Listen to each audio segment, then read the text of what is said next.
All right, everybody, welcome back to yet another episode of the Buck Poster Podcast, where we talk about anything and everything hockey. My name's Kyle, surrounded by my two co-hosts today. How's it going? There's the second one. I'm trying to do stuff. Shut up. We are a lot of mixed emotions here in the studio, I think, today. Tough one it's going to be able to record here tonight. Just based off of our beloved Erie Otters' recent stretch of play here. Especially today's game this afternoon against the Saginaw Spirit, a team that we probably should have beat. A team we were beating. 3-goal lead, 2 separate times. And somehow still lost the game by 2. 5 unanswered goals by Saginaw in the last 30 minutes or 25 minutes of that game. I'm just speechless, man. I'm going into that game, I was like, I'm confident about this one. I feel like we can, going into last night's obviously against London, I told these guys, we always do at the beginning of the game or pre-game warmies or, right before puck drop or right after first puck drop. Like, all right, predictions for first goal. And Jeffy asked me that. I was like, to be honest with you, I'm not confident we're scoring a goal tonight. and I literally said... Colin's like, as long as we get one. So we were both kind of right. I was right to say that I was confident that we weren't going to. We only got one. And Colin was right to say, as long as we get one. I pretty much said today, initially before I picked Mike. It's like, I don't think we played a bad game last night against London. For as good as a team as London is, yeah, I mean, they're going to argue, they're fourth, this is a rebuilding year. They're only fourth in the conference. For a rebuilding year and you're still fourth in your conference, I think second and then might be third in the division, that's you're pretty good off if you're still, rebuilding, you're still fourth in your conference. But I think actually fifth right now. Are they fifth now? Okay. Yeah. Because I think I told these guys I could tell that I think London just wasn't even trying there in that third period. You could just tell. And we were giving all we could in that first 40, and I think it still wasn't enough. And I think London picked up on that. Like, okay, we don't even have to try that hard. And they tried hard, and we came out the third pretty weak, and they noticed that right off the bat. And last 15 minutes of that game was very boring. Yeah. Minus the one goal that London had. I forget when. I think it was the last minute of the second. Oh. I think it was in the last minute of the second. Well, no, because they had one per period. Did they? I thought they did. Well, yeah, because they would have had the empty netter in the third. Yeah, other than that one, yeah, with 40 seconds left, just a boring third period. Yeah. Currently riding yet another 9-game dread right now, 9-game losing streak. Last one coming, that game I think we talked about, I think we played the night before recording, that 6-4 win over the Flint Firebirds. That was on Thanksgiving. Valentine's Day night. And yeah, we have not won a game since. Since the last recording, which would have been, the 25th, 24th, something like that? It would have been the 22nd. We got on the 22nd, yeah. 22nd, we have lost 6 games, all 6 games, obviously, because 9 games in a row. We've lost all 6 of those, only getting points of 2 of those being the first 2 of those 6. On the 26th, in Niagara, a 5-4 shootout loss. Came home for a back-to-back against Owen Sound on a Saturday, Saturday the 28th, losing another 5-4 shootout loss, and then a 5-1 loss on that Sunday. And then just these last 3 games, going to London on Friday the 6th, a 10-2 loss. That was fantastic. Let's talk a belt to the ass. Just make it stop! And just boom, boom. Like, stop, they're already dead. Enough. It's like 7-1, or 5-1, 6-1, 7-1, 8-1, 9-1, 9-2, 10-2. Then, as we talked about last night's 3-1 loss, and then this afternoon, a 7-5 loss to the Saginaw Spirit. Again, a team that we probably should have beat, a team we were beating for the first, we gave up the first goal, then scored 3 and went up 3-1, or they went up 4-1. And they made it 4-2, we made it 5-2, and then we know the story from there, 5 unanswered goals from Saginaw. One of their plays, is it Ethan Go? I'm sorry. No, it's 4. James, go. 5-point night. 4 unanswered goals. Was it just 4? Yeah, because we went up. Oh, we were up 4-1. Okay, and they made it 4-3. 4-3, and then Caden Smith got his first goal, which I know Jeff will be going over later. Yeah. And then they scored 4 unanswered. Yeah, man, it's just. Yeah, 4 goals in the last 20 minutes. Sorry, so I was a little bit wrong when I said that a minute ago there. So this is something that I've just been kind of watching videos of other people talking about their own team, and I came to the realization the word that a lot of other people are using for their teams, I think, is very much a good descriptor for this current Otters team. We don't know our own identity. We cannot find our own identity of how we want to be as a team, how some players want to be individually, how some players want to be as a teammate. We cannot find our identity. I know we've struggled to just figure out what we want to say about this team, but I thought that was a very good way to put it. Yeah. So we have talent individually. Of course, one of our most talented players right now, Michael Deck, has now been out the last 2 games. He's very talented. Obviously, we have Callum Hughes, who's been was out for a little bit of time, but he's back and he's looking pretty good. Caden Edwards has broken out this year, has looked really good. Have a couple of these young OHL rookie defensemen, first year OHL, these 18, 19-year-olds like Trevino, Oliver Turner, who went out down earlier this year. Yeah, the only rookie defenseman that we've seen play thus far this year is Ambrosio. Yeah. Otherwise, the other 6 defensemen that we've seen in action, these other 7 defensemen we've seen in action have all been rookies to DO. Yeah. Or I've seen some preseason action, but that's just preseason.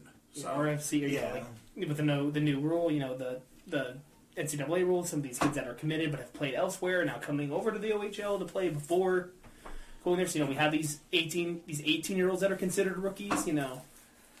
But like I said, just as a team, man, it's been a tough watch this year. Last year I was so excited to come back into this year, even though I knew we were going to be losing some of those guys. I'm like, we have talent, man. We're going to be a team next year. I think the ones that we probably should have kept for the overagers are the ones that ended up going. That being Alex Messi. I think he could have been great to stay here to be that big man, to stay here and help fight for this team. As bad as we thought he would have been the most experienced, being Alexei Davio. Even Nick Holamigo, right when, like I said, we said at the beginning of the year, right as we were starting to turn around with our opinions on him, he was like, wow, he's actually really coming around. He's gone. Nathan Sauter, he's gone. Quinn McCall, like he goes off to college. They took him sooner than they thought they were going to want him. Man, it's I really don't have a lot else to say about this team. It's so now officially, statistically, they're 100% mathematically eliminated from playoff contention, even though we were out of it a long time ago. We are officially mathematically impossible to make the playoffs. Second team overall behind Oshawa, but first from the West. I remember this stinking feeling from your first couple years. Yeah. I saw some people posted in the fan page that this might be worse than the 07 team or the 11 team, whatever that was. No. It's debatable, but officially that 10-year win team was 10 win. I think it was a 12 win. The worst was 12 win. Just was not good. I'm like 2 years pre-McDavid. It's tough, man. It is a very tough team to watch. The 12-13, we had 19 wins. It was the 11-12 year. And we went 10, 52, 3-3 for 26 points. Oh, wow. When we were... Went 4-28-2 on the road. Hold on, I could do math here. 65 minus 26. We were 39 points out of the playoff spot. That year? That year. Yeah, man. I still would arguably say that team was worth watching than what we are seeing this year. But yeah, this is definitely, I think, the worst team we have probably seen. At least. Like, on a regular, because I know we all weren't going to games regularly at the time like we are now, but it's tough, man. But yeah. The only bright side, if you even want to call it that, get a top 4 pick. I mean, look what happened. I mean, last time we were second worst team in the league, we got the first pick and brought in Chafe. So maybe we can win the lottery again, get the first overall pick. I mean, I'm not too familiar with some of the kids that are coming up this year. What some of the names to look for are? I really haven't been paying attention. Neither have I. Yeah, it's tough to honestly want to pay attention to like this level and this team right now. With only 3 home games left? 5 games altogether? 6 games in total. 3-3. 3-3. Yeah, we got next weekend. We got a back-to-back home Friday, Saturday with Kingston and Niagara. Yeah, 2-2, 1-1. And a Tuesday-Wednesday road trip with Windsor and Sting. Yep. And then a Saturday-Sunday split home and away, the Storm, and then finishing up in Niagara. So yeah, we'll definitely have played all 6 of those games by the next recording, or podcast recording, that is. So, I don't see, I'll use this pun for the last time of the season, I don't see our spirits being any higher than they are right now. But, I don't think it's possible to be lower than we are right now, man. I think we're just ill to this feeling, man. But today was an all-time low after a great 40 minutes. Even first 20 was an amazing start. One of the best starts we've seen in a while.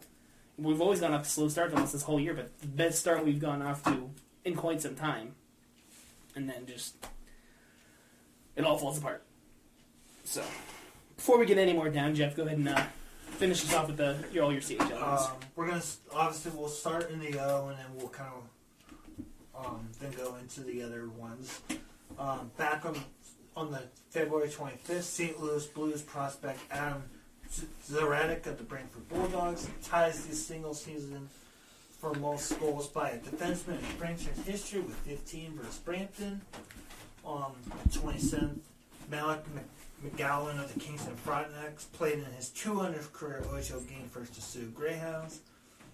Matt Martin of the Sarnia Sting gets inducted into the Sarnia Sting's Hall of Fame against the Barrie Colts. Michael Adedelar of the Brantford Bulldogs, former head coach, gets inducted into the Brantford Bulldogs' inaugural Hall of Fame versus Oshawa Generals. On February 28th, Zach Hoban of the Ottawa 67s played in his 100th career OHL game versus the Flint Firebirds. New York Rangers prospect Liam Greentree of the Windsor Spitfire is now second all-time in franchise with 315 points versus the Barrie Colts. On March 4th, New York Islanders prospect Keyshawn Atkinson of the Barrie Colts sets the record for most goals in a single season by a defenseman of 27 versus Brampton. March 5th, Nick Sima of the Ottawa 67 played in his 300th career OHL game versus the Peterborough Petes. Adam Zarek of the Brantford Bulldogs sets the franchise record for most goals by a defenseman in a single season with 16, passing Nathan Stausel versus the Barrie Colts. On March 6th, Anaheim Ducks prospect Noah Reed of the Niagara Ice Dogs playing in his 100th career OHL game versus the Peterborough Petes. San Jose Sharks prospect Christian Kirch of the Kitchener Rangers gets his 4th career OHL shutout versus the Sioux Greyhounds. You can hear the cat in the background. I'm sorry for interrupting with that.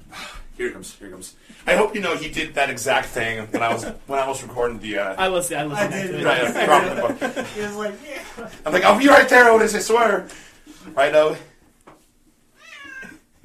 You want to join us? Hey, you got some news for us? Come here. You got some news for us? Okay. Speak your truth. He's shy now. He's like, You know He's microphone shy. You know we're live, right? He's like, what's that mean? Oh, good job, Lotus. He's like, you just put me on the spot. Well, you know we're recording right now, right? We're still live, right? Yeah. Oh, shoot. All right. All right, dude. You go look that out. We're trying to work here. Come on, no. Come on, let's go. Come on. Later, buddy. Bye, Otis. See you, Bubba. We'll see you later. I love him, but holy. Yeah, I wanted to go down after this rough Otters weekend. Yeah. Cooper McAllison of the London Knights gets his first career OHL point off of going Big Good's goal. William Nichols of the London Knights gets his 100th career OHL point off of Cohen Big Good's second goal. And Cohen Biggle and Brendan Clark of the London Knights get their first career OHL hat tricks versus the Erie Otters. Dueling hat tricks for one team against. Yeah. And then on March 7th, Stop twisting the knife! Owen Minitos, in his debut with the London Knights, gets his first career OHL point off of Revan Beaumont's goal for the Erie Otters. Then as of today, March 8th, Caden Smith of the Erie Otters gets his first career OHL goal versus Saginaw Spirit. Okay, I think hearing that one after all the London Knights ones against the Otters, it's like you pull the knife out and like your mom kisses your wound. You know it's not going to help, but physically it's not going to help, but mentally it does something. Yeah. It's like the forehead kiss. You're like, Thanks, Mom! I love you too! bro, I'm fucking 26-year-old, bro. If I got a forehead kiss, I'd be all like. I don't care who the fuck you are. If you get a forehead kiss from your mother, you get butterflies inside, man. Nick Whitehead of the Ottawa 67s gets his first career OHL hat trick versus Peterborough Petes. Minnesota Wild prospect Liram Anvodowski of the North Bay Battalion gets his second career OHL hat trick versus Sudbury. And then just for jokes, I kind of had to put it. I kind of mentioned it at the game, like to the guys. I'm like, guess who's suspended again? And then Ryder Bolton's like suspended for 3 games because of exceeding his fighting their hold this season. And then Wesley Royston also suspended 3 games. And let us celebrate in serendipity, if that's the word, that we no longer have to watch Ray King officiate a fucking game for us. Hallelujah. You know, before we move on, kind of running off of the whole, like, going over the fight limits, and I know the Q, they banned fighting. They banned it. They completely straight up banned it. You know, they get a 5-10 in game. But I think that's the absolute dumbest thing in hockey today. Dude, it's fucking hockey. Yeah. Like, the hockey gods, when they created this game, they knew there was going to be fighting because they knew the players are going to govern themselves when it comes to this. Like, not only themselves, but each other, their teammates. Yeah, no matter what. Like, this is how the game governs themselves.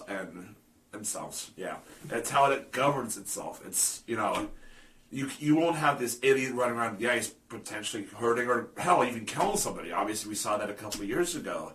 You won't see these goons, you know, going off and hurting anybody. Because you don't, no matter who you have, like, who you love, who you hate, like, you don't want to see any other human being get hurt.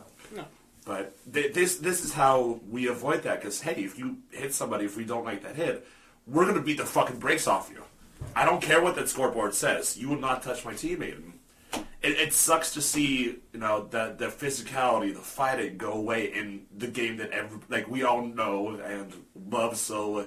You know, love so deeply. I can understand. I know back when the NHL used to do like an actual all-star game, just like the East versus West, they would just do the full 60 minutes. They'd say no hitting. I can understand that. You know, you don't want players getting hit in just a game for fun in the all-star game. And something like that is completely understandable.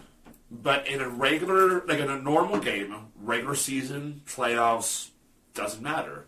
We need that. Like, that's what us as fans and the players need in this game. And, you know, I know, Kyle, you'll probably hear this later, and I'm kind of taking it from Shorzy.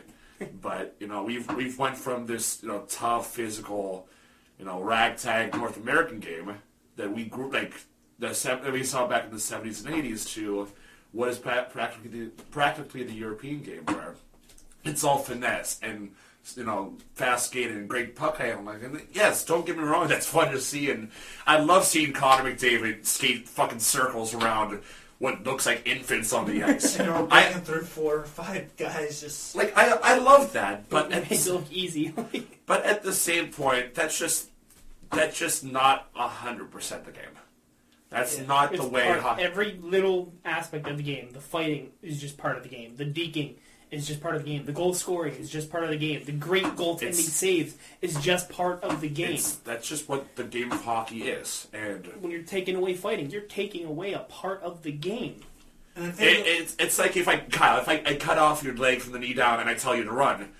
You're not going to be able to fucking run. You're not going to be able to fucking run without half the leg. Exactly. That's just what the fighting is. That's what this physicality is. And what's weird is that it's not just I know that I think Western Hockey League has this where they have a limit on the fighting, but like regardless of when you go to ECHL or an NHL, you're gonna expect somebody to drop the gloves at some point. What? So is it the Q? Is it what is it if you fight? What's I think automatic 2-5-10? Fight, or is it automatic suspension? Automatic 5-10. I don't know about the suspension. I think there is in this. A suspension, which would make sense. I know because I know the USHL is automatic 5 out of 10 for fighting. I know that. Yeah, I don't know. I think that 2 for instigating, obviously, it's the same across the board. If you're caught instigating, you get an extra 2 on top of that, which, fine, whatever. That's okay. I get it. Can't stick up for your teammate, but whatever.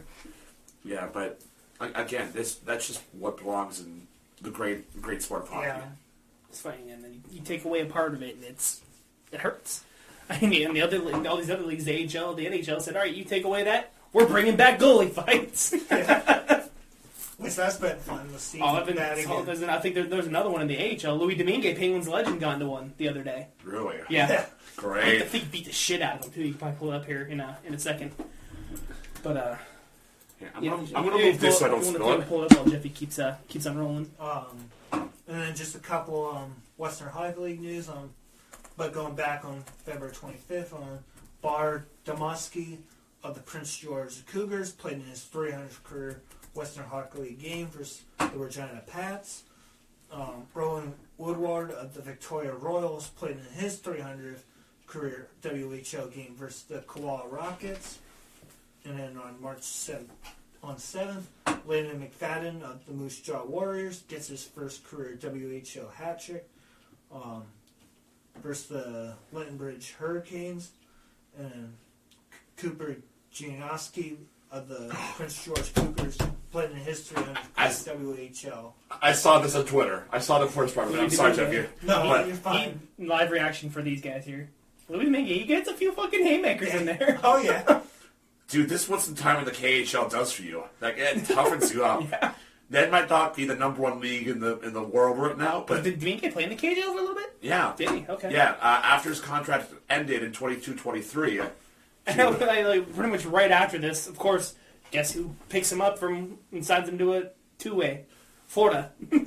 Well, I think this is the Florida's. This is Florida. Yeah. Charlotte is. Are they? Is it Florida's? Okay. Yeah. So this must have been one of his first 2 games because again, once his contract ended with the Rags in 22-23, I think he went over to the KHL to play some time, and obviously he just signed with Florida on that 2-way.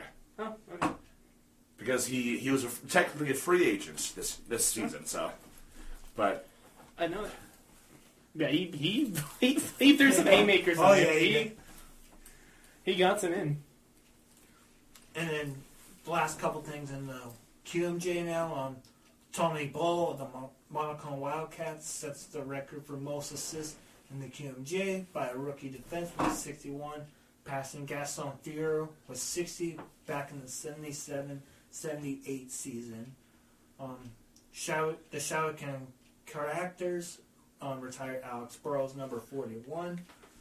And then Jacques Jagavy, Gene, Mark, Richard, Donald Edit, David Alexander, Biergard, and Marc-Andre Fleury will be inducted into the 2026 QMJ AHL Hall of Fame. Flower, baby. Let's go. And then that's everything from around the Canadian Hockey League.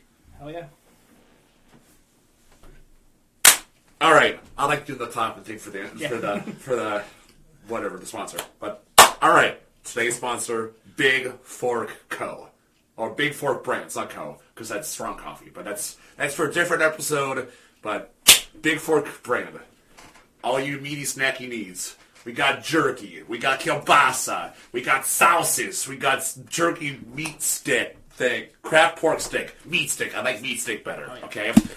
All your meat snacking needs. Grilling season's coming up. Obviously, they got some chicken sauces, some dog sauces, even some burger sauces if you want to go that kind of fancy. We actually have here in studio, I had ordered a couple weeks ago the trio pack, the sample pack of all three jerkies that they carry. The original, the spicy 3-pepper, and the maple. I'm actually curious about the spicy 3-pepper, because I like spice. That one's going to scare me. I don't like spice, so we might have two different reactions here. So, my thought is we're going to try the original first, get the baseline. And just kind of go up. Do the spicy 3-pepper second, and then end up with something sweet with the maple. I also got the meat stick here that I'll try eventually I'm going to snack on here, because I'm sorry, it's my money that I spent, and I'm going to do what I want. Oh, so. good. And that's why I'm wearing the shirt. If you haven't seen a video of it, it's the how bacon sausage is made with the pig mounted on the unicorn. If you know what mounted is, good for you. You're an official adult. If you don't know... If you know what it is, you probably have earned the right to buy the shirt. If you don't know what it is... Wait 10 years and then ask your parents. That's the best way. Don't go telling your parents that the book posters told me to ask you what mounting me. No! Absolutely not. And don't Google it either. Okay? I am not responsible for that. Alright? We are not responsible for what they come of this. We're discouraging it, okay? So this right here is the original, right? Yeah, so we're going to piece up, maybe, hopefully. So I'll pass it around to Jeff, and he'll pass it around to Kyle. So first reaction. You haven't tried it yet? Anything? No. I just opened these up as we were starting, so. Just normal, it's good, it's good jerky. It's a little bit softer to bite into. Like, it's not as hard to rip apart. But yeah, it's really good jerky. It's good. Yeah. I mean, it's Big Fork, the craft pork jerky, original, 11 grams of protein. Naturally smoked, pork used without antibiotics, which I know that's big. The whole pack is only 100 calories. It's like 11 grams of protein. Pork, water, cane sugar, only sea 4 salt. 4 grams of sugar, 4 grams of fat. So overall, really healthy, and again, no antibiotics, which I know there's some people out there that don't want those antibiotics. So yeah, that's actually really good. That's really good. Really good. All right, next up, the one that I'm excited for is the spicy 3-pepper. So I'm not so much ready for this one. That's a good smell. Yeah. Okay, it doesn't hit till the back end, and even so, I don't think it's that spicy. I don't think it's not that. Yeah, I do admit I know I have a higher heat tolerance than most people. Like I know Ethan can vouch for me, and I can vouch for him, but I don't think that's that spicy. It's not whatsoever. You get the pepper aftertaste, like after you. After you finish it.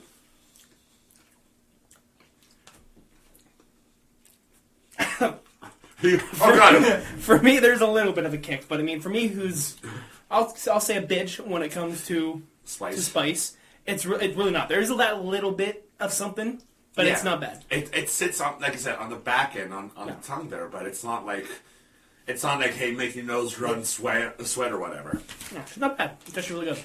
All right, last but not least, the taste overall is really good. Yeah, but the spice is not horrible. Last but not least is the maple.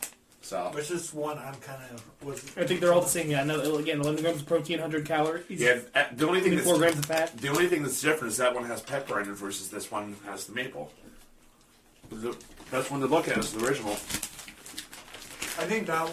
Oh. That one's really good. Oh yeah. I think this one's my favorite. So. Yeah, this one I think is the best. it's like you dump maple syrup over it. Not dump, but like put a little bit of maple syrup. Like, if you can put it in a spritzer bottle and spray it. Yeah. Then, okay. Yeah. The spice from the last one stays with me for a second. Oh, yeah, wow. Yeah, that one's really good. Oh, that maple's really good. Holy shit. So, yeah. Main ingredients are pork, water, cane sugar, sea salt, celery powder, natural flavors, and vinegar. That's it. That maple one is, that might be my favorite one. Yeah. Holy crap. That is really good. Nah, go get yourself some of this, guys. This is...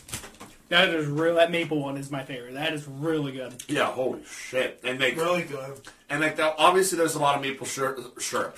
A lot of maple syrup that comes from PA. So like, we know, I like to think we know a thing or two with maple syrup. Mm.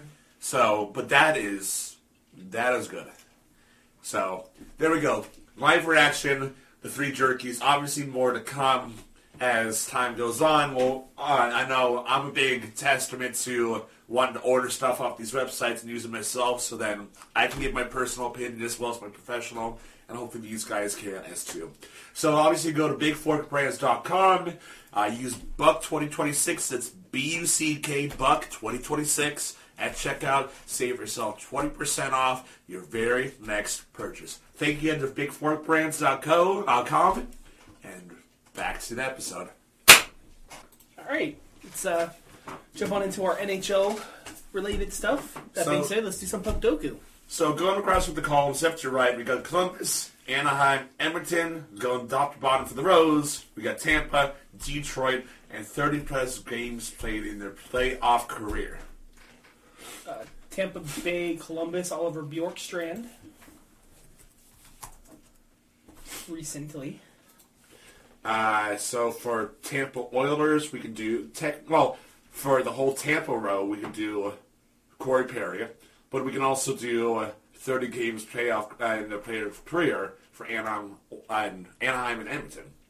So we have 4 spots we can put him in. Yeah. So just keep him and figure out where the best spot. So as our fall Can we figure out somebody else to put in for Anaheim 30 games in the playoffs? Ryan Getzlaf. Yeah, Ryan Getzlaf, and then McDavid for Oilers. Yeah.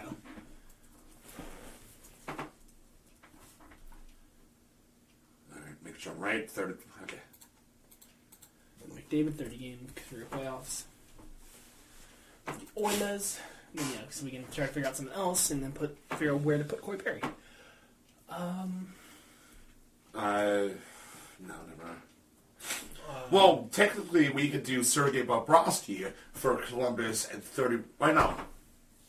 Yeah, because didn't Bob do Columbus? Yeah, he would have been with Florida. He would have been playoffs with Florida. So yeah, we can do. So I think as long as he's played one playoff game with Columbus, it doesn't have to be 30 playoff games with Columbus. Player must play one regular or postseason NHL game to count for them. Yeah. Technically, it would be. Yeah. Bobrovsky. Cool. All right. Zach Astorius did Detroit, right? Or is it just... I don't think so. I'm not sure. I don't think he did.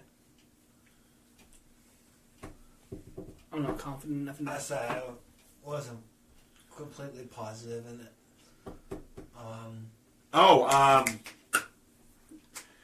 Alex Killorn for Tampa Anaheim. Yeah. And then Corey Perry can go in that last spot. The Tampa Edmonton. Which we will get to him a little bit later. Cam Talbot for Detroit and... Anaheim. No, Detroit. Edmonton. Oh, Edmonton. Oh, that's right. And then... John Gibson for Detroit, Anaheim. My fucking kryptonite. And the last one, Detroit and Columbus. Cam Atkinson didn't play for Detroit. Boone Jenner has been with just Columbus. Name that pops in my head is Riley Sheahan, Penguins legend. Obviously Detroit, but has he played for Columbus? Well, he kind of made his way around. He wasn't necessarily a journeyman per se, but he made his way around here and there. Yeah, I'm gonna eat this meat stick. Review that one as well. Might as well. It's a lot softer than I thought. A lot softer than your normal like a Slim Jim or anything like that. Yeah, like Like, you not probably chewier? heard you probably heard me like slam my teeth together because I thought it'd be chewier. I like the jerky better, personally. The jerky better? Yeah. It's not bad though. You're just saying No, the it's jerky not. better. Yeah, it's not bad. Just Like the jerky. if I had to choose. Yeah, I can't get my mind off that maple. That was really good.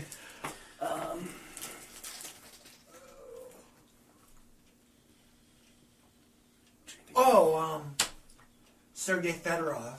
Oh yeah, wow, Oh, nice pull. good pull. Swept the board. These three should, yes sir. Good All shit, right. boys. All right, let's keep our roll going. Let's try the pyramid or whatever. Oops. Yeah, signed in. Or some other. Yeah, Dennis Savard could have been for Tampa, Columbus, Corey Perry. Rick Nash for the pass. Oh yeah, I guess so. Panarin. Jeff Carter, Nick Nice. Foligno, Johnny Gaudreau, R.I.P. Marian Gaborik, Jack Voracek, Sean Monahan. Yeah, all these names up today. Yeah, let's try the pyramid. See if we can. All right. So going from left to right and down bottom to top. AHL, Philly, 50-plus goals scored in the career. Tampa, Stanley Cup winner, and then the Pittsburgh Penguins. Okay, right off the bat, who would be that top one?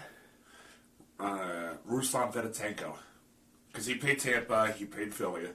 Did he start? What did he start in the AHL though? That's With the him one I being, don't. With him being Russian, I don't know. so that's a tough one. Is that a thing? What if it could be like a Max Talbot? Because I don't think he played for Tampa. No, he never played for So yeah, just name any player that has ever played in the AHL. Avery Hayes.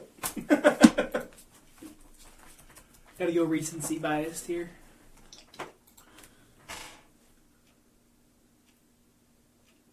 He's played in Wilkes-Barre, you bimbo. Is that he's in? Okay. We're not gonna count that because he literally did.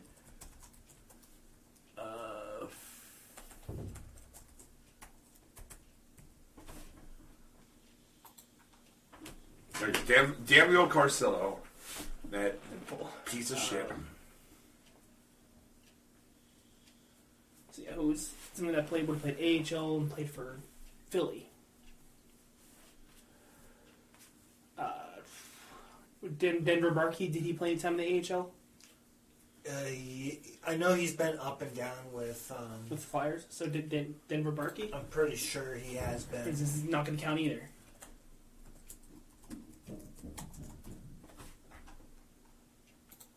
Okay. Okay. Barkey, 50 goals in a career. Played for Philly, played in the AHL. Just trying to think of some current younger Flyers that would have possibly been OHL, maybe like a Joel Farabee. Sean Couturier. Sean Couturier.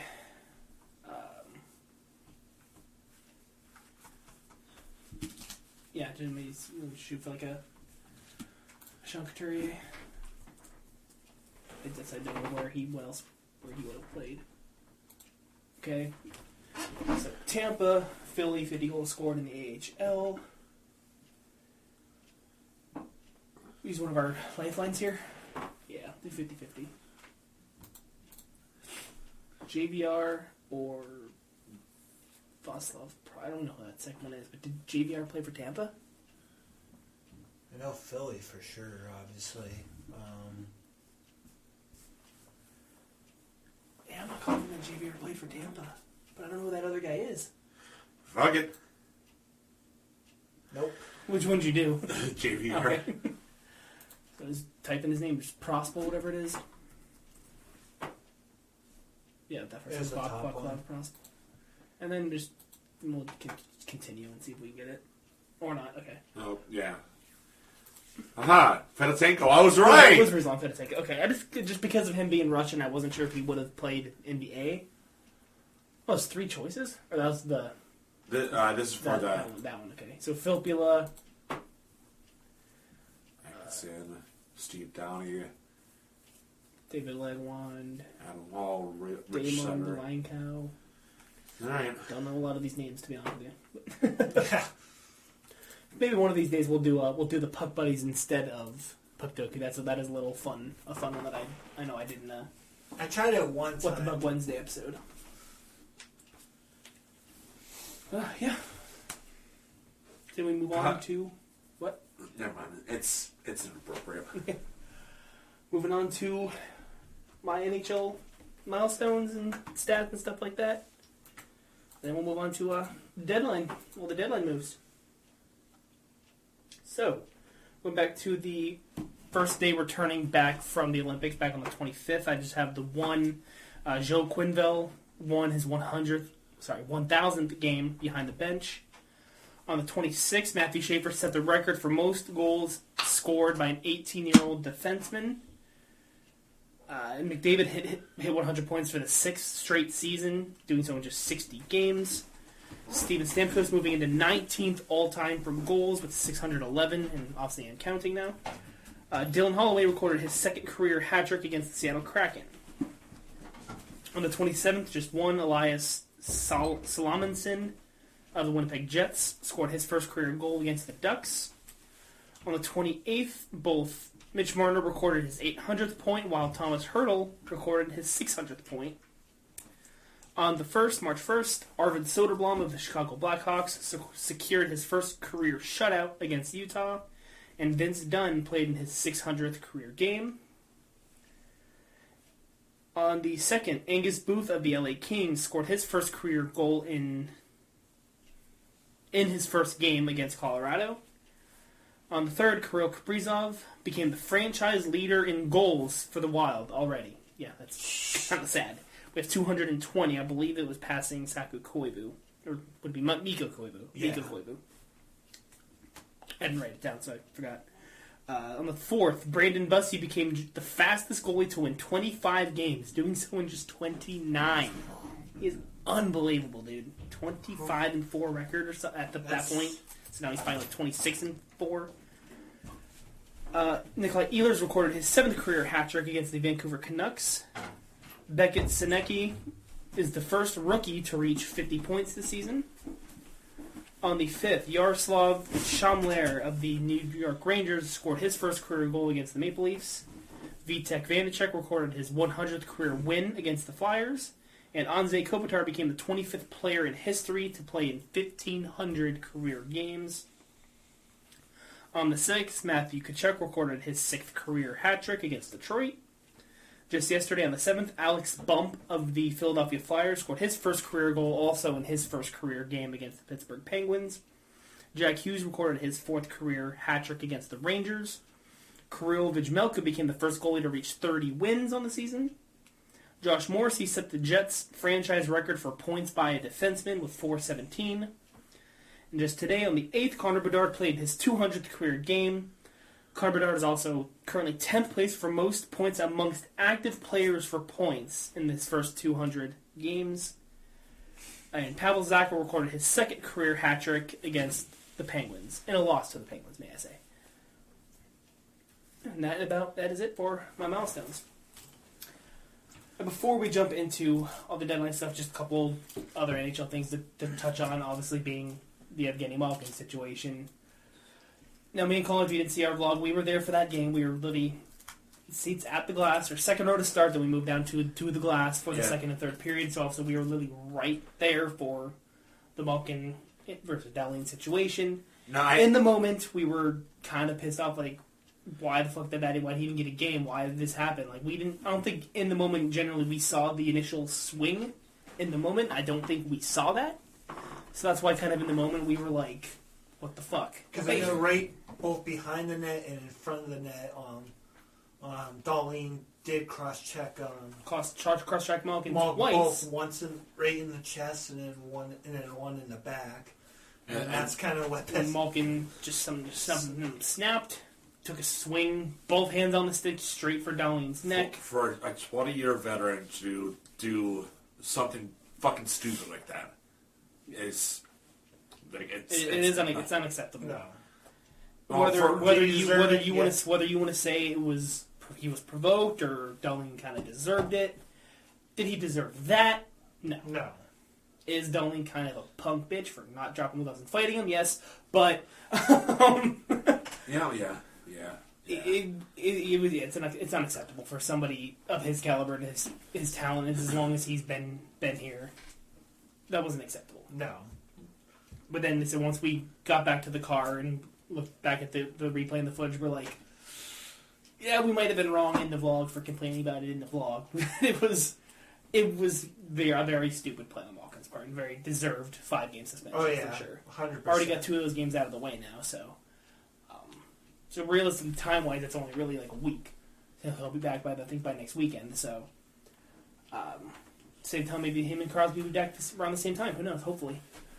Crosby is reported he will be traveling with the team for this 5-game road trip we have coming up, so I'm assuming that they expect him to return at some point during this 5-game road trip. A part of the Penguins part of me hopes that he doesn't rush back into it, just because I want to help. I assume the playoffs don't jockey that much, which is bullshit because we all know it's going to jockey, especially here in the East. But a part of me wants to rest Sid a little bit more, just to be safe. Just because I'd much rather Sid be 100% ready to go for playoffs. I want him to be healthy. I want him to be there to lead this team to hopefully another date with Lord Stanley. But I know Sid's not going to want that. I saw somebody brought up a good point. Just imagine, here you guys hear me out. Malkin's coming back. He's pissed off from the suspension. He's ready to go. Crosby comes back not only pissed off from his injury, but his team losing the gold medal. He comes back, wants to fight for that. Both of these guys at their ultimate pissed off and just ready for vengeance. This could be good, man. This could be really good for us. Yeah, that's both. I feel like for any other team in the league, be fucking nervous. Yeah. Be fucking scared. For the two-headed monster, we'll be back, pissed off, and ready to go for another deep run. And again, the one silver trophy that everybody wants is the 35-pound glorious thing. Crosby will actually be very happy to hold up that silver hardware, unlike the other one. Oh, yeah, you're right. I still can't get over Nathan McKinnon's reaction to getting this stuffed animal. What the fuck is this? He was pissed. It's what the fuck are we doing? Also, the Penguins game earlier this afternoon, again, coming off of a 3-game losing streak, finishing off today with finally getting an extra time win. About time. Holy shit, it happened. 17 seconds in, Tommy Novak. Love Tommy Novak, man. Oh, such a good addition last year. I think we brought him in at the deadline last year. Speaking like we'll get there. Penguins coming off of that 6-game winning streak dating back to pre-Olympics, and then followed up with losing 4 of our last 5, but getting the win tonight. Big game for the Penguins. Obviously, that really changed some moods a little bit after watching what we just watched at the EIA. It did make me a lot happier as I was driving over here. Tommy Novak scoring the game winner. So very happy to see that happen, and coming back doing the complete opposite of what the Otters did, blowing a 3-goal lead. The Penguins go back and come back from down 3 and then tie the game, lose it, and then tie it again just to win it in overtime. So Anthony Momantha, also probably one of the best signings of the offseason, being Anthony Mantha. And this team, I gotta say, this might be the most complete looking team the Penguins have had in quite some time. Since the last the amount of scoring we're getting from that bottom 6 is stellar. This just proves that we don't need 87 or 71 in the lineup.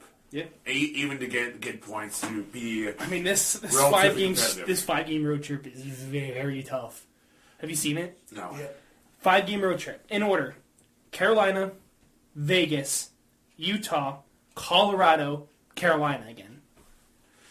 Whew. But even if we can, out of those 10 points, even if we can collect 5 or 6 of them, it's going to be a huge momentum boost when they get back to the paint can and going through the rest of the month of March and into the push for the playoffs. That could be a huge huge morale boost, especially with two of those games against the number one team in the division in Carolina. Yeah. So if you I'd be happy to get Crosby back by that Utah game, that third one, but the Utah game. I'd be happy to get him back by then. I want him back for Colorado. I want him back for Colorado. Obviously that'd be the obviously the hopeful, but I'd like to have him back by the Utah game. Obviously, the dream would be to have him back as early as Tuesday for the first Carolina game, but that's probably not going to happen. Maybe the second one against Vegas, but also probably not. I think the hopeful would be for that third game against Utah, but again, the realistic, let's for sure have him back to finish off this 5 game against probably the two toughest matchups being Colorado and Carolina for the second time. I mean, realistically, I think the weakest matchup we're going up against is Utah. I'm not saying they're bad. It's just when you compare it to the four teams. The other four, the other four matchups. Or the other three teams that are playing on this road trip. Yeah. Utah's definitely the weakest. Yeah. So Malcolm would be back and for that Colorado game as well. So if we were to get Malkin and Crosby back for the same game in that Colorado game, that'd be superb. That'd be perfect. Like I said, hopefully to have Crosby back sooner than that. I know they said a minimum of 4 weeks, but that was from the time of the injury, and that would be, I think it was 3 weeks as of Thursday. So if you look at that, realistically, he should be back by that Utah game. So hopefully we get them back or get Crosby back. Obviously, we know when Malkin's going to be back. Crosby, it's just kind of a waiting game, just kind of crossing your fingers and waiting to see how it looks and what he says. Is he back in a contact jersey? Yeah. Is he? Okay. Yeah, skating with the team in the contact, a minimal contact situation. Okay. So, yeah, just a couple bumps here and there, but not full game time practice kind of thing. But progress is progress is progress. Yep. All right, now let's move on to the main topic of this evening. Starting with the trade deadline. I have it going all the way back to February 24th, which is the first day post-trade freeze from After the Olympics. Yep. So the first the first big one. Speaking of Colorado acquires defenseman Brett Kulak from Pittsburgh in return for Sam Girard and a 2028 second rounder. Which I was not thrilled to lose Kulak. I was really happy when we brought him in. I was very thrilled when we brought him in, especially getting rid of Jari and bringing in Kulak and Skinner. I was like, holy shit.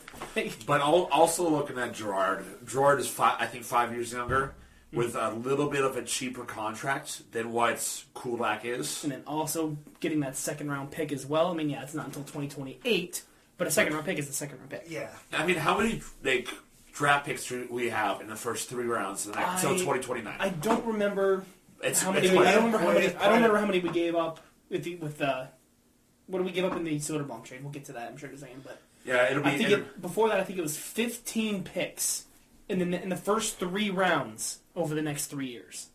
That's up here. We'll get to it eventually. 15 picks, what should be 9 picks into the first 3 rounds in the next 3 years. We have 15. Which is crazy, but absolutely insane. The next big trade, Edmonton acquires Connor Murphy from Chicago for a 2028 second-round pick, whereas Chicago retains 50% of Murphy's salary. Which that's because that's a steal for Edmonton. Yeah. Connor Murphy getting out of that very shitty situation there in Chicago, going to a slightly less shitty situation there in Edmonton. Edmonton just needs a goaltender, man. I really thought they were going to pull the plug on Bobrovsky. It was looking like they were going to, and they didn't. But I still feel bad for McDavid, man. Just get him a goalie, dude. Get him a goalie. They're definitely regretting. Skinner's the problem. Trade Skinner for Jari. Oh no, Jari's the problem. And then sign Connor Ingram off of waivers and then add Pickering back. Stuart Skinner really the problem? No. I don't know if I can really say that with how he's been playing for the Penguins. So, I mean, he's looked pretty damn good for us. I think he's looked not bad. All right, but jumping ahead to March 4th, the first major trade of the day between Dallas and Vancouver. Dallas acquiring Tyler Myers, and Vancouver acquiring a second-round pick in 27, a 29th a fourth round pick in 29, and Vancouver also retains 50% of Myers' salary. I saw it's a reunion for Tyler Myers and Jamie Benn. Played together back in the I forget which team it was. But I have to go back and look. But I saw a tweet where they played junior together, so they're back together again. So that's kind of cool for them. And Tyler Myers might be able to return to the playoffs on a good team since when the Sabres made it consistently good. Yeah. The next major trade on the 4th, Calgary receives a lot. Olimata, Jonathan Castragana, however you say STD sounding last name, 3 second-round picks in 2026 from Utah in exchange for Mackenzie Weegar. Which that's pretty scary for Utah. I mean, that's one of their weak points is defense, but that helps them out a lot. They gave up Olimata too. Yeah. That's the thing. Yeah. So eye for an eye kind of thing. Yeah. The third and final major trade on the 4th, Chicago acquires Andrew Mangiapane and a conditional first-round pick in 27. And Edmonton receives Colton Dock and Jason Dickinson. Which I know Mangiapane was on waivers. Mm-hmm. Nobody claimed him. I know Edmonton was looking to dump off his contract, dump him off. Got a young guy in Colton Dock in return, and then Jason Dickinson. Yeah. Not much to say, coming from a shit franchise. Alright, jumping ahead. March 5th, Nick Dowd to Vegas. Jesper Vikman, third rounder in 27 and a second rounder in 29 to the Caps. Then Nicholas Watt to Colorado, and a conditional first in 27 and a conditional fifth in 26 to Toronto. The 27 first round pick is a top 10 protected. The 26 will be the lowest of Colorado's 3 fifth round picks. Just a couple small deals. Jeff Petrie going to Minnesota in exchange for a pick. Jet Wu and Jack Thompson switching teams. Michael Bunting going to Dallas in exchange for a 2026 third. Warren Fogle going to Ottawa with a conditional third and 26. And then LA gets 26 second rounder and a conditional 26 third rounder. David Perron is going to Detroit, while Ottawa gets a conditional 2026 fourth round pick. No, that's not the one that I'm laughing at. It's the next one. Columbus acquires Connor Garland from Vancouver in exchange for a third and 26 and a second and 28. Now, Connor Garland, he has a no movement clause in his contract starting in the 26-27 season. Oh, wow. So now he is stuck in Ohio for the next 6 years, unless if he waives his contract or his no movement clause. But the fact you're stuck in Ohio, Columbus specifically. I'd be stuck to be pissed off. I'd be pissed off to be stuck in Ohio. So. But yeah, just the fact that hey, you're gonna be stuck here the next 6 years. Screw you. Got a pair of deals coming out of Buffalo. Acquiring Sam Carrick from the Rangers in exchange for 2 picks from 2026, being a third and a sixth. And then acquiring from the Jets, Luke Shen and Logan Stanley in exchange for Jacob Bryson, Isaac Rosen, and a 27 second and a 26 fourth. And that's very scary for Buffalo. Honestly, their weakest part being that right side D and bringing in Logan Stanley. Yeah, there's going to be... I'm not thrilled with how good Buffalo's about to be. Luke Shen is going to be their third pairing right defenseman. Because Buffalo, more likely, is going to finally... Luke Shen, Penguins legend. Break their... is going to possibly can break their curse of their playoff. Oh, they're going to. I think they're going to. They're going to make it. Last time I saw, I think both them and Detroit might make it. Yeah. As of this morning, Buffalo was tied for first in the Atlantic. Tied for first! And I think that's first in the East! Yeah, it is. Which is... Is hell frozen over right now? Is Buffalo and Detroit finally going to make it to the playoffs again? If Detroit does, I think they're going to sneak into that. I think it's that first wild card slot. But a playoff spot is a playoff spot. Yeah, I'm already saying right now, I think one of the dark horse of the East is right now Buffalo. And I think any team that has to go up against Buffalo... I think a dark horse just because they came out of fucking nowhere. Last year they were what? I think they were second, third worst team in the league last year. now they are fighting a potential. People are calling them the hottest team. Might be the best team in the league right now. The record since December, whatever, is like 28-4 or some shit like that. Ever since they fired Kevin Adams, they completely became a whole new team. Like crazy work coming out of Buffalo, man. So as of right now, they are tied for first in the Atlantic, but Tampa gets a tiebreaker because they have 2 games in hand. Buffalo's third in the conference, and they are 6th in the league. Obviously, the top 5 going 5-1 is Tampa, Minnesota, Carolina, Dallas, and not surprising, Colorado. Yeah. I said the hottest team in the league, honestly, without a doubt, is Buffalo. Exciting. This is exciting. Like to kind of see them finally. But I mean, I don't hate it. I've never had anything against them. I've always liked Buffalo. I've always considered the second team behind them. I think hockey is the only sport where I don't really consider myself having a second team. It's just, I'm paying ride or die no matter what. In general, I'm just saying in general. But again, I don't hate them. I'm nothing against them. If I had to say I had a second team, it probably would be them. I'd cheer for them as long as they aren't paying the payments. I know your second has always been Tampa. Not always.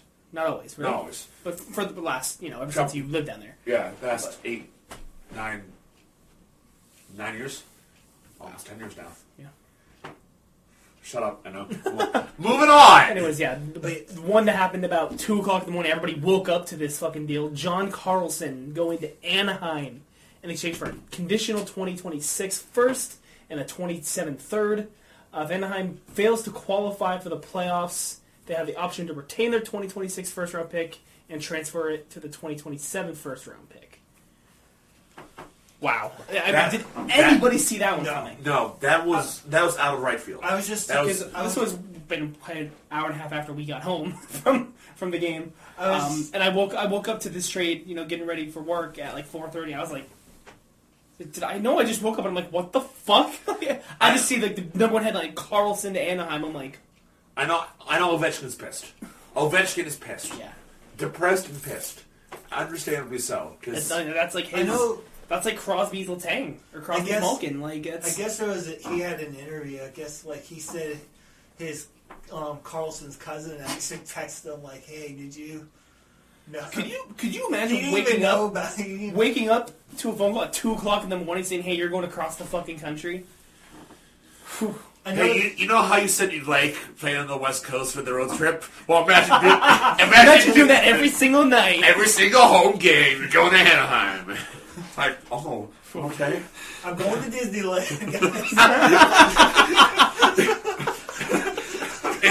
Instead of that was a good one. I'll get that one, Jeff. Yeah. That was one of your best ones. That's a good one. Hey, instead of doing a vacation, why don't you just live down the road? Why don't you just live down the road from Disneyland? That was a good one, Jeff. But honestly, that was a big surprise. But honestly, really good, nice pickup from Anaheim. Though. Yeah. A couple small, just player-for-player deals. I fucking hate you. It's to the Mickey Mouse Hockey Club, right? Yeah, couple small, just player-for-player deals here. Bobby Brink in exchange for David Jurasek. Then another one with the Flyers. They acquire Brett Harrison and Jackson Edward from Boston in exchange for Alexis Gendron and Massimo Rizzo. Second captain, I believe, of the deadline being moved, being Nick Foligno going to play with his brother in Minnesota in exchange for this guy, future considerations. I haven't heard of him, really. Thank you for all that you've done. See, he's moved around a lot because there's a later trade between Minnesota and reacquiring future considerations in exchange for Vinny Hinostroza, Penguins legend. And then Katy Perry. Katy Perry going back to Tampa Bay. Tampa Bay's going to the Cup Finals, boys! Woo! They're losing the Cup Finals, but they're going back! Yeah! Obviously being traded from LA acquiring getting a 2028 second round pick for a 40-year-old forward. That's pretty fucking crazy. Tampa Bay likes him, man. They need that like third, fourth line guy, man. He could be it. Then Philly acquiring a conditional 27 7th rounder from Carolina for Nick Delorier. Timothy Littlegren going to Washington in exchange for a 4th round of 26 to San Jose. Elmer Solblum going to Pittsburgh. Detroit are acquiring one of their many third-round picks in 2026, which the third-round draft pick was originally belonged to the San Jose Sharks. One of the other captains got traded. I wonder if that's the pick we got probably for the Nedeljkovic trade. Probably. Probably, Would be yeah. my guess. And then the third captain traded this season. Braden Shen going to the New York Islanders in exchange for Jonathan Drouin, Marcus Gidloff, a 2026 conditional first, and a 2026 third. The first round pick originally belonged to Colorado. The third round pick originally belonged to the New Jersey Devils. 3 captains we've seen traded this year. That's insane. Derek Pouliot going to Chicago for Aiden Which I had Thompson. no fucking clue that dude was even still playing, but Bumwith player going Penguins legend. A Bumwith player going to a Bumwith franchise. Perfect. Then the move of the deadline, people are calling this one the Detroit Red Wings acquiring Justin Falk in exchange for Justin Hull, Dmitry Buchnikov, a 2026 first and a 2026 third. I know a lot of people are saying it's an overpay for Detroit. I don't think it is. That's probably one of the best moves they could have made in that. I know they were also in the running for Robert Thomas, but Stevie Y said no. I don't know what they were asking for him. I know from the Penguins they were asking for Ben Kindle, and Dubas said "fuck you." Yeah, eat shit. You're not getting Ben Kindle. Absolutely not. You're not getting rid of Ben Kindle. Shit. Oh, I would imagine if I did buy his jersey and they fucking traded him. Oh, I'd have been so fucking mad. I would have been irate. Hey guys, I guess what jersey they bought, and guess who got traded? Yeah. Like it comes in the day he got traded, I'd just fucking send it back. Dude, I'd be so mad. The Maple Leafs sending Bobby McMahon to the Seattle Kraken in exchange for a 27 second and a 26 fourth. Ryan Strome going to Calgary in exchange for a 27 seventh. David Kampf going to Washington in exchange for a 26 sixth. Lucas Reichel going to Boston in exchange for a 26 sixth. No, I was gonna say I think this was definitely the biggest trade of the deadline, like of the trade deadline. Might be, yeah. Just for nostalgic sake and everything like that, but we'll get to that in just a moment here. Scott Lofton, another player being shipped out of Toronto for a conditional 2026 third, going to LA. The draft pick becomes a second if the Kings make the playoffs.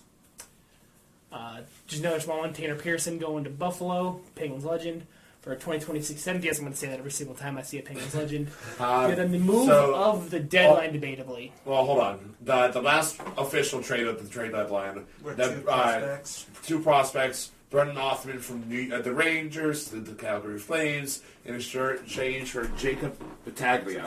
Two players that we have been pretty familiar with playing in Erie. So we have the trade of the deadline, kind of a nostalgic, just for nostalgic values, and especially if you are a fan of the Colorado Avalanche, reuniting with Nazem Kadri, and also getting a 2027 fourth round pick in exchange for Victor Olofsson, Max Curran, and a conditional 28 first and a conditional 27 second. Calgary will still retain 20% of that contract. I love how they spelled it out here in per cent instead of the actual symbol. That's funny. But yeah, man. Was it the most exciting deadline we have seen? No. But there were a lot of what the fuck trades at this deadline, the last couple of days of this deadline. Again, not nowhere near the most exciting, but again, a couple of those, like, what the hell? Like, despite that John Carlson one, I woke up, I was like, why didn't you know his name was in rumors? That's right. And I was like, what the hell is this? Like, the Kadri one makes sense. You know, I know they're all Toronto's, is selling at this point. So the wall. Talking about the biggest losers of the deadline. Man. Whew. I know Stevie Y is trying to stay relevant with the Yzerpan versus the whatever you said about Kyle Dubas. The Duplan.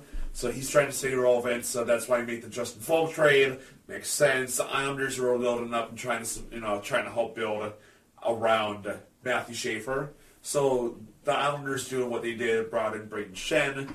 That makes sense. The Soderblom, I get picking up size, but he's not really a physical player. He stands at 6'8". 6'8" fucking Yeah, eight, he's a big and he dude. doesn't use his body at all. Like, that's sad. I would love to see him use his body more, but and then congrats to Tampa for getting older. Your average age went from 32 to probably about 86 with Corey Perry in your fucking lineup. And he just probably cursed Tampa again for. Yeah. Congrats. We'll see you for the team in the finals for a 7th year and then losing. So great. So the two teams that trade away their captain, who do you see becoming the next captain of the Blackhawks? Do you see them giving it to Bedard, or do you think they're going to give it to somebody with a little bit more experience, maybe like a Tyler Bertuzzi, even like a Teuvo Teravainen? I'd say Teravainen. You think so? I originally, before the Connor Murphy trade, I would have said Murphy, but with him trading him away, I feel like Teravainen or hell, even Bert, all like having a full-time A. I know Bedard has a full-time A now. Yeah. Which, good for him. I think he got that after Murphy was traded. Yeah, it's very well deserved. Yeah. Very well deserved. If you're going to be the future of the franchise, obviously you deserve a letter. Is he gonna be though? Like, is he going to want to stay there? That's obviously a conversation for this offseason. Yeah. When free agency opens up and we see what the cap space looks like for Chicago. I know they're gonna have, I think, quite a bit of They're I think they're towards the bottom, like the basement, the cap floor. Yeah. So they have a lot of work to do this offseason. So it depends what they're able to negotiate. I forget what his name is. Their GM. I've heard it 100 times. I forget. Kyle Davidson. Who cares? That sounds about right. It's the Chicago Bumhawks, all right? Yeah. Who cares? And then the Blues. Who do we see be the next captain of the Blues? We see Robert Thomas if he stays. Parayko, maybe, because he's... Did he stay or he got moved, didn't he? Did Parayko not get... He not end up No, he getting didn't. There were rumors that he had waived his... I know he did get it traded to Buffalo, but then he said he was not going to waive his no-trade clause. Yeah, because it was I thought Buffalo. he ended up getting moved somewhere else after that, though. No, Did he still stay? Parayko's still in, so it could be between Parayko and Thomas. Or what about like a Jordan Kyrou? Keep him on there. He's still too young. Yeah. You think so? Yeah, he's too... I think he's too inexperienced. Because do either one of Robert Thomas or Parayko or even both get moved in the offseason? I think give one of them the C to finish out the season. And then this offseason, depending on how free agency turns out, depending who gets moved, reassess in training camp. Yeah. I think that might be the best move for St. Louis in this time being. Yeah. And obviously the captain that was traded earlier this season, Quinn Hughes, who the hell's going to be the captain of the fucking Canucks? Brock Besser, the forward Elias Petey. Pettersson. Petey and Elias Pettersson could be. Those two, assuming Brock Besser can stay healthy, because I know that's been an issue. Both of them sticks. I know Petey was also in rumors to be traded at this deadline, so.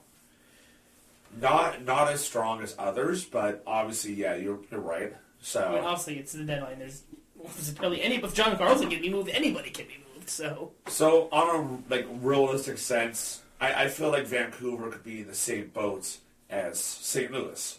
Name either Brock Besser if he's healthy or Petey as captain, and then reassess in training camp. Because, oh no, you got to wait 5 months to officially name, give somebody to see.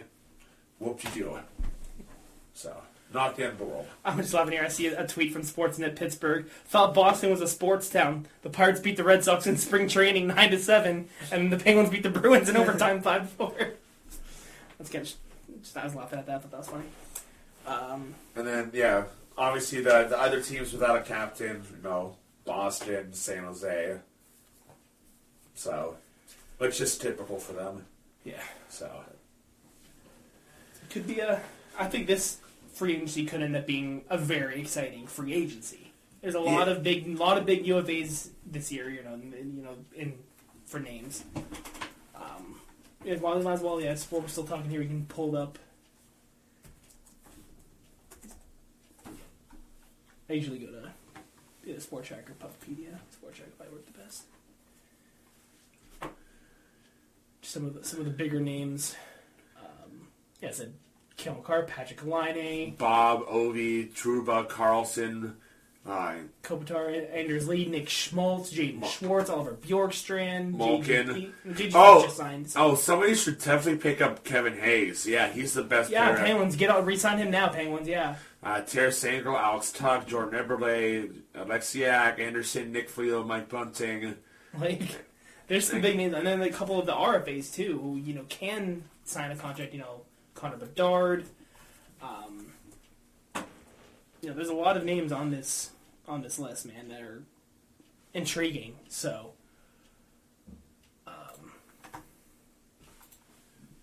yeah, man, it could be a very interesting. Yeah. Very interesting one here.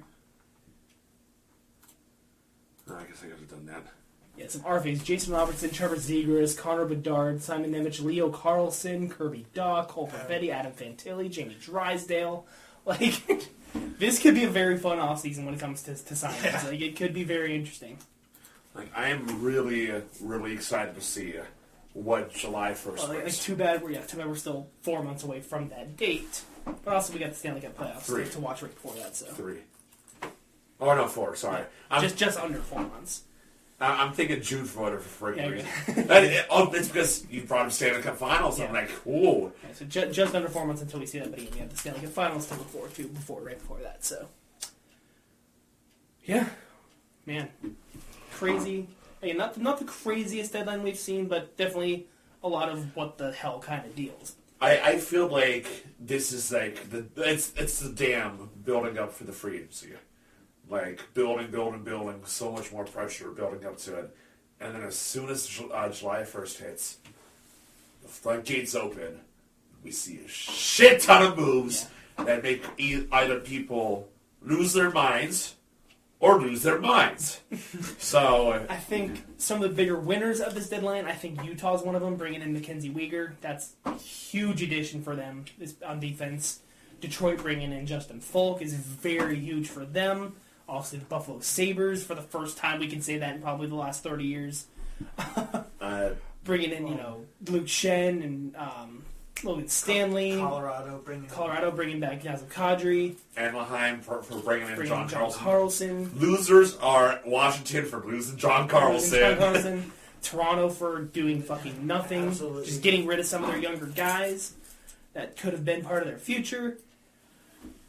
I just really wonder what this means for Austin Matthews' future now, man. Like, well, he still has a couple years left in his contract. I'm not sure how many, but he's got a couple left.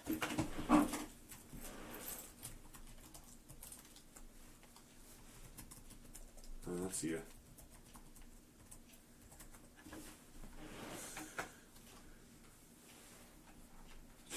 What is Matthews' contract? He's had a 4-year contract in. Oh, just this last year, so. So it'll run through the 27-28 season. Yeah. So we still got some time before we possibly see him moving. Can we see him being moved to an American team? Probably. Yeah, he's probably going to want to get as far away from there as possible when his stint is done. If Arizona Phoenix ever comes back, maybe go play in his hometown. He's going to be over 30 years old and has won 2 playoff rounds in 8 visits. Again, assuming Phoenix ever comes back, I want to play in his hometown, and sure and that's as far away from Toronto as you could possibly fucking get. So and you won't have to worry about Toronto booing Marner or John Tavares all the time with the Islanders. I saw Vegas visited Buffalo back not too long ago. Just congratulating Tage Thompson for the gold medal. They even brought over Jack Eichel, and they were cheering him on for 2 seconds. Puck drop, started booing him again. So it's just hilarious. You cheer him on for 5 seconds because, hey, you brought us the gold medal, but hey, fuck you still left us. For country will cheer you, for city will boo you, kind of That's thing. probably the loudest I've ever heard that place ever. Still top 3 all-time quote, man. It's fantastic. Hey, who's your captain? But I think that about wrap this episode up. We're going on almost an hour and a half here, so I didn't realize we were talking for that long. I hope you guys enjoyed that episode. Well, let us know what you guys think of some of the trade deadline moves, and don't forget to go check out Big Fork Brands. Get yourself some jerky, get yourself some meat sticks, get yourself some merch, especially the how bacon sausage is made. If you'd love to see a pig on top of a unicorn, mounting a unicorn. I can say, especially as a bigger person myself, this shirt is actually really comfortable. I say the fabric is soft. I got a double XL because I prefer to be kind of swimming in my shirts, my sweatshirts.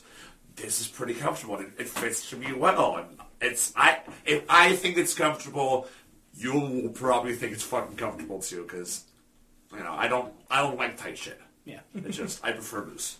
So. That's awesome. Yeah, hope you guys enjoyed. We'll see you guys in the next episode of the Buckbuster Podcast, whenever that may be. We'll see you guys then. Check our website. Check out the website. Buy merch. Thank you.